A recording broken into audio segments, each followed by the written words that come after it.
Donc bonjour, nous recevons aujourd'hui commandant Julien Morel, qui est donc directeur du recrutement, de la formation et de l'insertion du RSMA de la Polynésie française.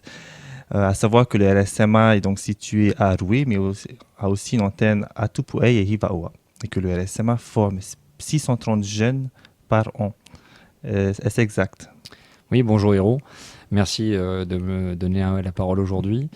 Effectivement, le régiment du service militaire adapté de Polynésie française est présent en Polynésie depuis 1989 et nous formons annuellement 500 volontaires stagiaires qui vont suivre une formation de 6 à 12 mois pour leur permettre de leur redonner un élan dans leur formation professionnelle et leur redonner confiance en eux. Nous disposons aussi de deux compagnies, une à Ivaoa, une à Tubuai, qui toutes les deux forment à peu près 120 jeunes par an. Cela représente à peu près combien pour la jeunesse polynésienne alors? Alors sur la formation sur 500 jeunes volontaires plus les 130 volontaires techniciens, ça représente un Polynésien sur 8 d'une classe d'âge. 12% d'une classe d'âge passe au RSMA actuellement. D'accord. Et qu'est-ce que le RSMA alors exactement? Alors comme je le disais précédemment, le RSMA-PF a été créé en 1989 en Polynésie française. C'est un outil qui a été créé en 1961 aux Antilles tout d'abord. Ce dispositif était un complément du service militaire qui était obligatoire à cette époque-là. Et donc, il a été décidé, pour favoriser la formation professionnelle des jeunes ultramarins, de créer ce dispositif. Ce dispositif a pour vocation la formation socio-professionnelle, c'est-à-dire qu'à travers le terme socio-professionnel, il va agir sur le savoir et le savoir-être des jeunes. Donc, à travers la militarité, le fait militaire va pouvoir structurer nos jeunes. Des professeurs d'éducation sont mis à notre disposition pour faire la partie du savoir à travers une remise à niveau scolaire. Une fois ces deux piliers mis en place, nous avons une formation professionnelle que nous cherchons à adapter aux besoins du marché du travail, et notamment ce qui nous amène aujourd'hui les métiers du tourisme, en lien avec les différents interlocuteurs de l'écosystème économique polynésien. Nous cherchons des formations qui soient adaptées pour répondre aux besoins, pour répondre à une demande. Donc ce dispositif, chaque année, reçoit ces jeunes, nous les formons, nous les motivons pour qu'ils puissent, à l'issue de leur formation, trouver un emploi, qu'ils trouvent immédiatement après leur formation SMA un emploi qui leur permette de s'insérer dans la vie active. Cette insertion leur permet, une fois qu'ils ont mis un premier pied dans le marché du travail, de poursuivre une carrière qui, je l'espère, sera brillante pour eux.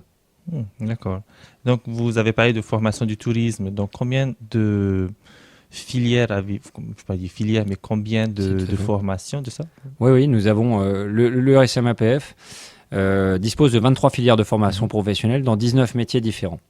Donc dans ces 19 métiers, 12 sont attachés de près ou de loin au métier du tourisme. À travers, je vais en citer quelques-uns, les agents d'entretien du bâtiment qui peuvent permettre à un complexe hôtelier de faire les menus réparations, les monteurs dépanneurs froid climatisation qui peuvent permettre l'entretien du bâti et des climatiseurs, des agents d'accueil touristique, comme leur nom l'indique, qui permettent d'accueillir la population avec un maximum de contacts vis-à-vis de la clientèle, des agents administratifs qu'on peut retrouver dans tous les métiers du tourisme, des agents magasiniers pour toute la partie opérationnelle, des aides à la personne. Ces jeunes-là vont passer le BAFA, donc seront disposés à travailler avec des jeunes enfants, notamment sur des parties hôtelières ou pour accueillir les touristes. Des agents d'entretien d'espaces verts qui sont des véritables paysagistes qui, eux, permettront d'embellir toute l'infrastructure touristique de Polynésie. Des conducteurs tout transport qui pourront également transporter nos touristes, que j'espère nombreux en Polynésie française. Et des agents de prévention et de sécurité qui permettront d'avoir un cocon, qui est déjà la Polynésie, un cocon de sécurité pour accueillir les gens qui viendront de l'extérieur ou de Polynésie. Et évidemment, pour terminer, les agents de restauration, parce qu'il faut aussi pouvoir se nourrir. Donc nous formons des commis de cuisine et des serveurs en 10 mois, qui sont des jeunes gens qui découvrent pour certains le monde de la restauration et qui savent servir à table ou assurer en toute sécurité sanitaire les premiers gestes de cuisine. D'accord. Voilà pour toutes les filières que nous avons, Hérault. Oh, mais c'est très intéressant. Une vraie école, une vraie pépinière de futurs agents du tourisme. Tout à fait, oui. On essaye de correspondre, et le tourisme étant un des atouts majeurs de la Polynésie française, on essaie de coller aux besoins qui nous sont demandés. D'accord. Et est-ce que vous avez des retours de ces jeunes qui ont suivi vos formations? Ont-ils facilement trouvé du travail ou que deviennent-ils après leur formation? Alors, c'est notre mission principale, c'est justement l'insertion socio-professionnelle. Donc, ces 500 jeunes, on a pour mission de leur trouver un emploi ou de reprendre une formation professionnelle qui permette de les qualifier. Parce que 70% de nos jeunes sont non diplômés, donc ont besoin d'avoir, pour certains, une remise à niveau pour pouvoir vraiment obtenir un niveau suffisant pour être employés dans les milieux du tourisme. 75% de nos jeunes, en 2014, ont été insérés. Donc, soit on trouve un emploi de courte durée ou de longue durée, soit on pu poursuivre une formation professionnelle. Donc, nous avons quelques retours des jeunes gens ou jeunes filles qui ont pu travailler dans des restaurants, notamment pour les commis de cuisine et les serveurs. Quelques monteurs de dépanneurs froid climatisation ont pu travailler dans certains grands groupes hôteliers pour faciliter l'entretien, que ce soit à Mooréa, à Bora. Et nous avons, pour certains, des serveurs dans les différents hôtels ou des conducteurs qui peuvent travailler de près ou de loin, finalement, pour le tourisme. Parce que le milieu du tourisme est un milieu précis, mais indirectement, de nombreux emplois sont liés à cet environnement-là. Tout à fait. Est-ce que vous avez un dernier message pour cette jeunesse polynésienne?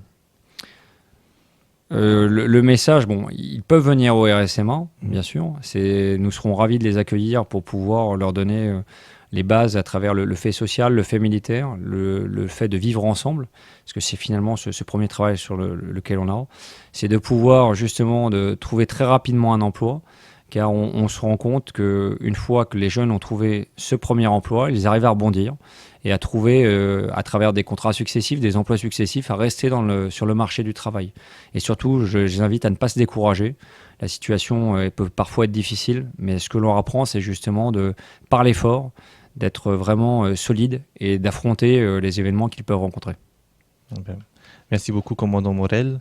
Et donc, encore une fois, nous espérons voir beaucoup de jeunes au premier forum donc, de la formation et des métiers du tourisme ce mercredi prochain, 30 septembre, à l'Assemblée de la Polynésie française.